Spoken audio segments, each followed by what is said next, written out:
Hello and welcome. My name is Tom, and you are watching Global Sources Live. Now, this is the second of two live streams that we are doing today in collaboration with the Taiwan Textile Federation, TTF. And in this particular stream, we are going to be looking in some depth at a new eco-friendly, sustainable textile from Taiwan called UMORFIL Bionic Fiber. Now, if that name doesn't instill some curiosity in you as to exactly what this textile is and what it does, then I don't know what to tell you.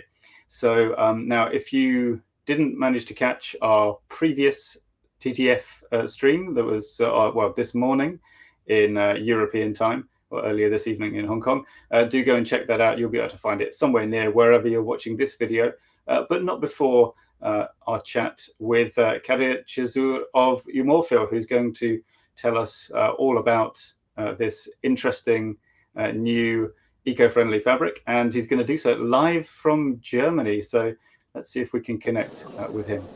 Hi, good Hi. afternoon, Kadir. Is that right? The afternoon? Hello?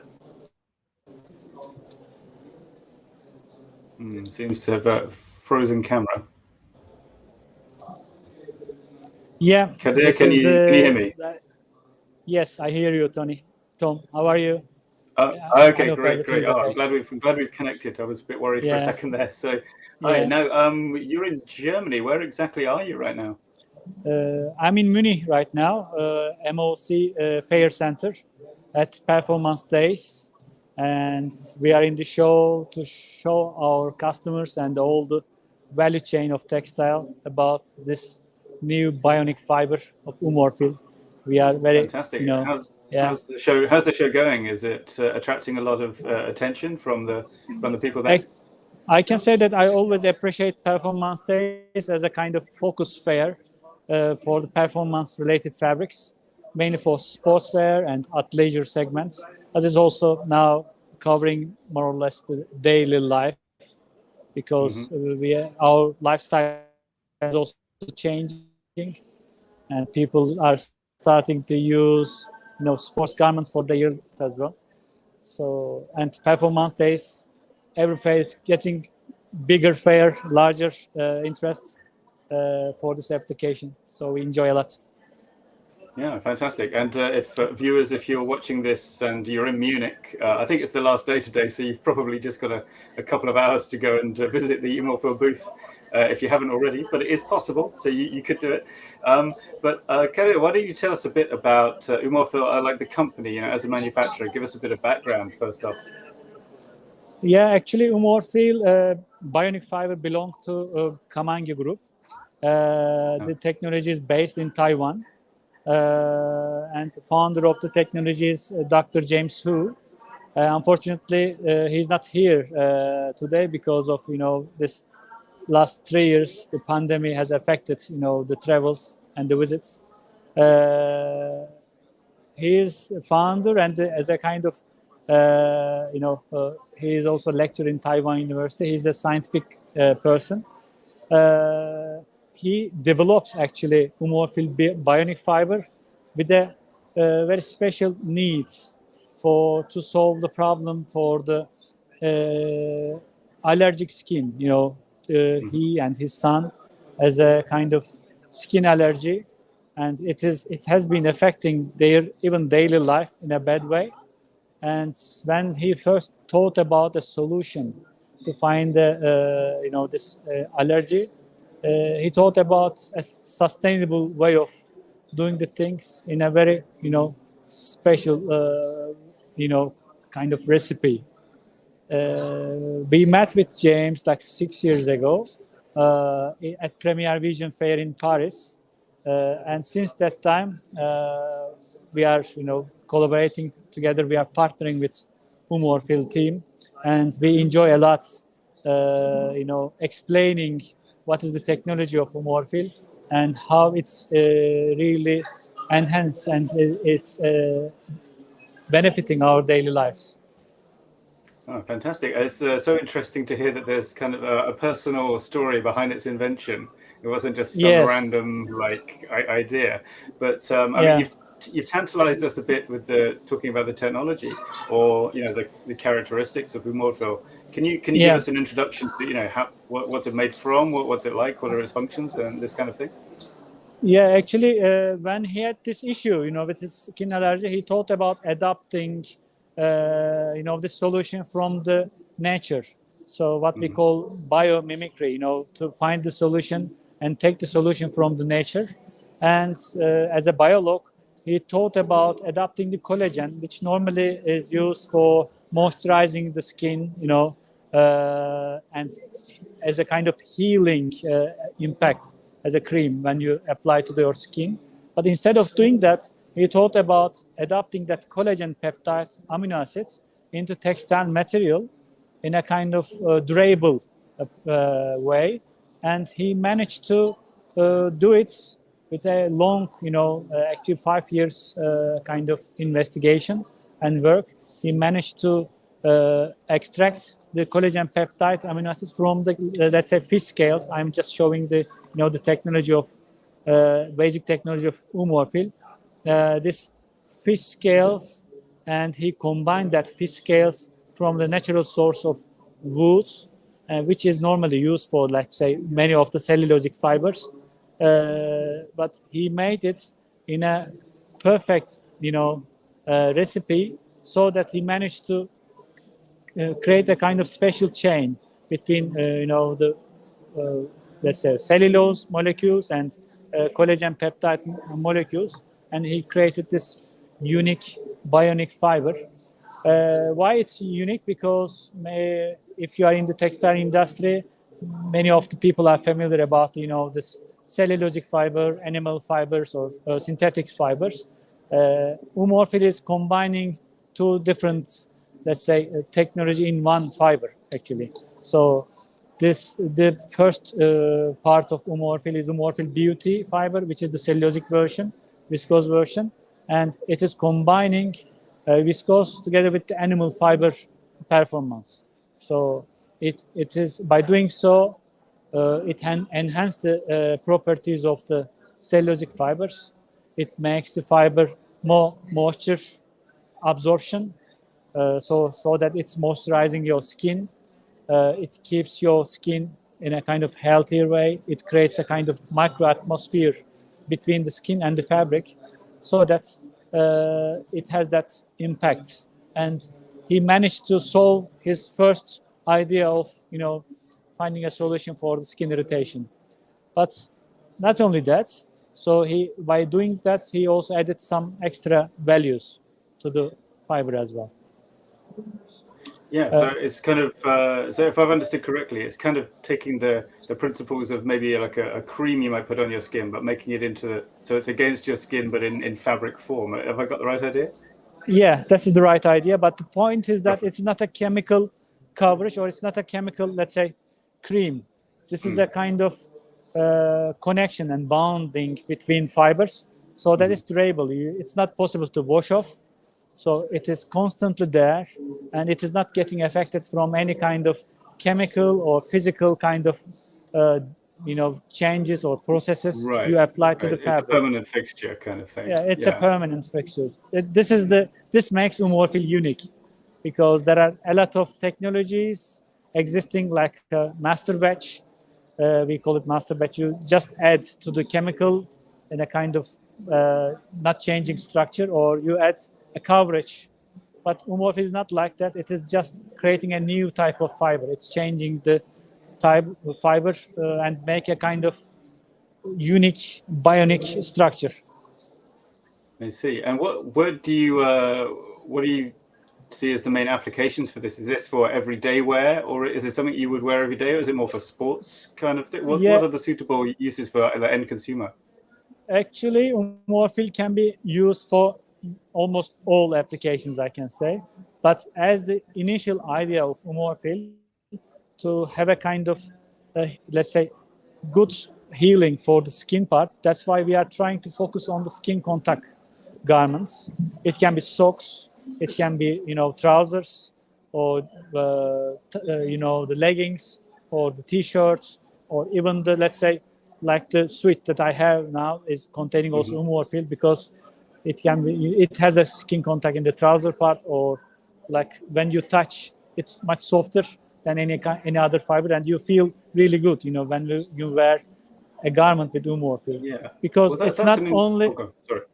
Go yeah, on. it's not just this skin allergy part. It has also thermal regulation performance. It's so that it keeps you warm in winter and it keeps you, let's say, cool in summer, because it has a good, like, wool. It behaves like wool, and also it is good for the anti-odor. So it's preventing the bad smells, which is happening in our daily life. Like, even it's against like smoke smell, it's efficient. So it really creates a lot of benefits in one fiber. That's great. And what are the kind of what are its characteristics considered as a fabric for designing clothes or apparel? If a designer wants to make a suit, as you mentioned in your example, is it what's the drape like? Is it particularly, is it going to be more like cotton or more like wool or more like, I don't know, velvet or something? Yeah, actually, it is depending on the fabric structure and what the expectation from the fabric. But I generally make the connection with cashmere.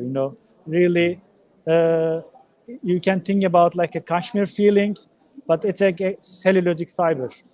So this is something really unique.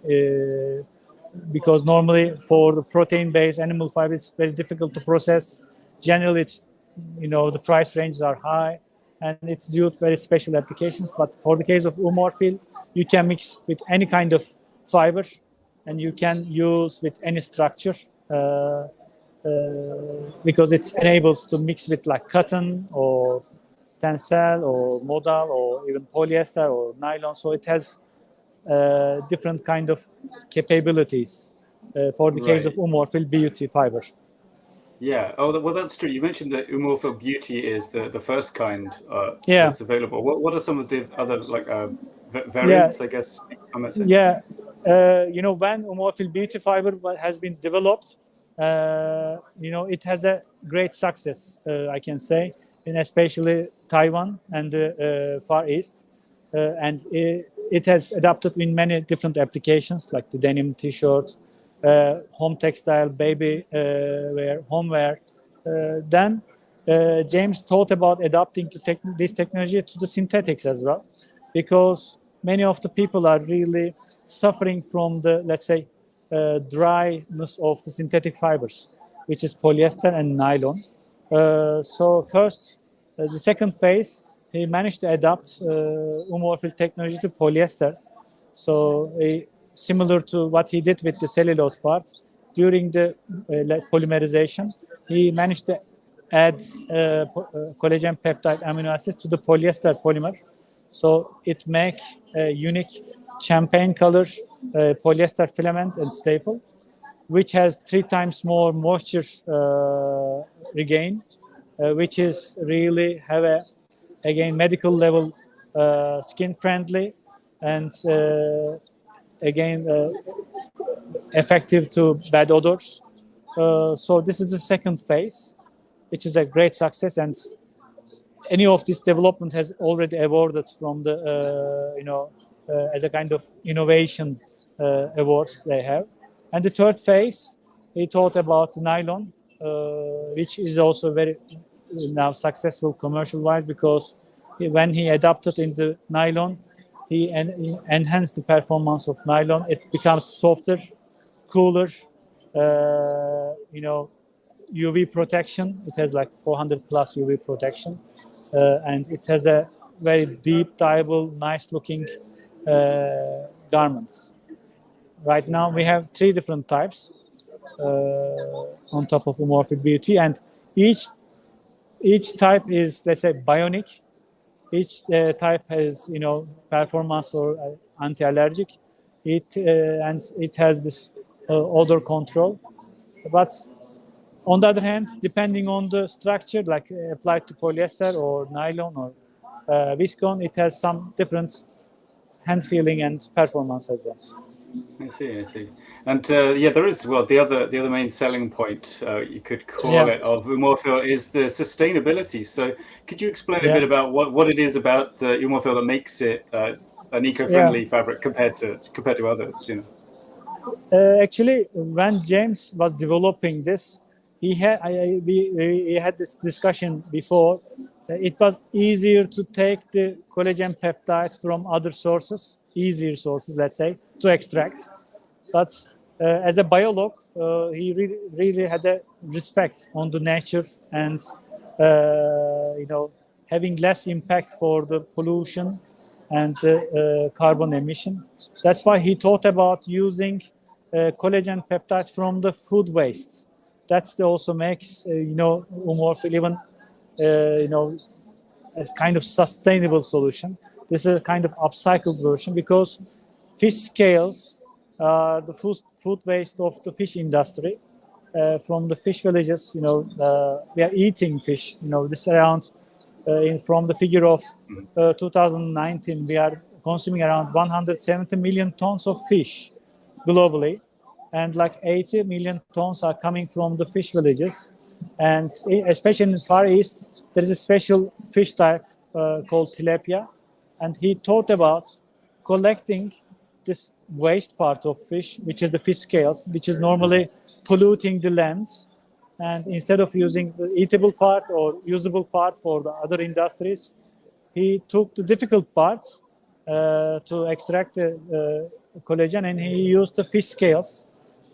These fish scales are, for the moment, only coming from one type of fish, and it is cleaned and then converted into macromolecules and then molecules, and then combined with the textile product, so that not only we are upcycling a kind of polluting thing, but we are also adding a benefit to the fiber. We are giving a kind of live to the fiber with using a kind of food waste. Yeah, kind of using those runoff materials from the what's the word, fisheries process. Yeah. Although I guess if this is all coming from tilapia fish that are processed through these villages, does that mean there's a kind of a supply chain limitation? Like, what kind of capacity is there to manufacture UMORFIL already? Actually, when you think about, that was one of the very good question, and I was also questioning when we met with UMORFIL team at that time. And the point is that, as I mentioned, this 170 million ton, and around 3 to 5% of the fish is coming as a fish scales. So it makes a big proportion. And tilapia is the most common fish in Far East, and it's the most consumable fish item. That makes it, it's for the moment, I can say that we are not even using less than 1% of the potential. There is the potential is much more than that. And when we reach to a certain volume, we will be able to use other, fish scales as well. But for the moment, this, technology is only using tilapia fish scales, and I can say that there are a lot of not really a problem. food waste that we need to consume. Still, we have. That's true. I guess if I think about it, maybe it's almost impossible to overestimate the amount of food waste currently in the system. So, maybe that's not such a smart question after all. One thing I do think might be a crucial question for buyers who are watching is that they may be thinking this is interesting and appealing and so on, but where does the price point of UMORFIL fabric come in compared to traditional fibers? I'm guessing it's going to be a little bit more expensive, at least. Yeah, I mean, we cannot say that this is the same price, but it also depends on the type of the UMORFIL that you are using, and the percentage they are using, and the mix and the fabric structure. As UMORFIL, we are not only making the fiber or just the yarn, but we are also helping our partners, mill partners, to promote their fabrics. That's why we are here in Munich, because we are not selling fabric actually, but we are having the meeting with the brands and garment makers to make those connections to enhance the having a better supply chain for the brands and the value chain for our fabric mills.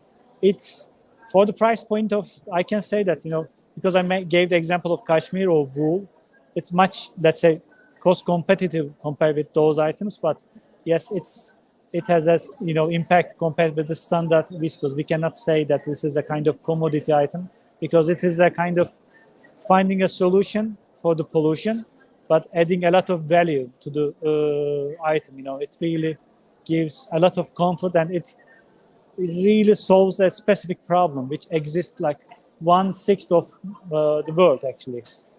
The potential customer for skin irritation is, I think that's like more than 1 billion people, because if we are aware or not, many of the people are actually suffering about the impacts of the textile garments that that's having on their skin. Yeah, and I guess so that's the value that, well, the benefit of the joint or the marketing assistance. You're adding value. The trick is to educate the consumers about why they're paying extra to get that value, right? Yeah. And we had a lot of good success stories over there, and thanks to our partners. So when there is a kind of potential, it's very easy to tell this story to consumers. When the supply chain reach the consumer level, I can say that consumers perceive it well. Even we had some examples like they pay maybe double price than a regular garment, although the impact is much less for the costing of the garment, because it really helps also the brands or the garment makers to solve a specific problem. And if that's this benefit is well transferred to the consumer, it really creates an awareness and well understanding. Yeah, and this must be a very interesting time for brands to start to get in on UMORFIL before it's already a household name, but after it's already at the kind of the less risky, it's already at commercial rates of production and so on. Yeah. That's very promising. And sorry, go on. Over there, I mean, as UMORFIL team, we say that we want to have a kind of organic growth as well. First, we wanted to make sure that we have a proper supply chain before approaching, and we created the availability of the material in different partner mills, so that we are ready now, more ready now, because we are selling the fiber, as I mentioned, as an ingredient product. It takes time to make the mills, to adapt the product, to make the collections, and to apply in different applications. Now we reached a certain level, and in Europe and Turkey and Middle East, now for 6 years we reached a certain level. I can say that. Yeah, that's that's good to hear and encouraging as well. I expect for buyers who are sort of watching that too. And actually, I think we've got a video we can play in now, which I think will give a sort of summary and introduction to UMORFIL Bionic Fiber. So I'm not sure if our producer Joe backstage.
No, I was going to ask you before we wrap up, how should people get in contact with you if they want to learn more? But I guess the answers were right there at the end of the Yeah, video. yeah. I So, mean, they can easily find with umorfil.com. So they can find also the, let's say, magazines, the journals, as well as some articles, scientific articles about the impact of umorfil, and also our partners for the branding, as well as fabric partners. So it's well informing website, I can say. Okay, that's good to know. Well, yeah, Kadir, thank you so much for talking to us today. Really appreciate you taking your time out of a busy day at the show in Munich. And to you, the viewers, yeah, if you are interested in what UMORFIL Bionic Fiber has to offer, do get in touch with Kadir or his colleagues, I assume, through the means provided. Thanks also to the Taiwan Textile Federation for setting all this up. Yeah. We wouldn't have been able to assemble it without them.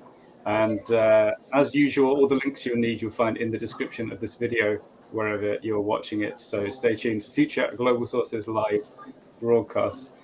Kadir, thank you very much. Thank you very much, Tom. It was really nice Yeah, conversation. Thank you. it's been a lovely chat. All right. So thank you very much. And thank you, viewers, for viewing. Until next time, goodbye. Thank you. Bye.